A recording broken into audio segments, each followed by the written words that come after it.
বীরভূমের লোবা মা খুবই জাগ্রত এবং জীবন্ত।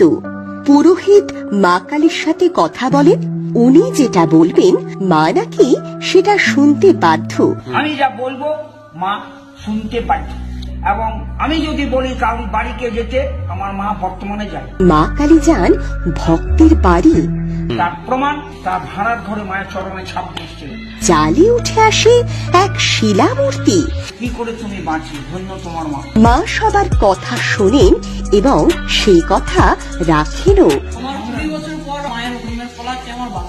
মাকে বিসর্জনের পর মায়ের ডান হাত জলের উপরে উঠে থাকে। 3টে কালীকে একসাথে বিসর্জন করা হয়, লোবা মা, বাবুপুরের মা ও বরারি মা কালী। মহাকালীর আরো এক রূপ নিয়ে আমাদের আজকের এই নতুন ভিডিও। আমরা আজ চলে এসেছি বীরভূমের লোবা মায়ের মন্দিরে।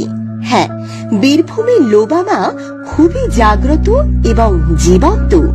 বীরভূমের বেশিরভাগ মানুষের কাছেই এই মায়ের নাম সকলেরই জানা, কারণ এই মা বীরভূমের প্রত্যেক মানুষের মনে এক আলোড়ন সৃষ্টি করেছে।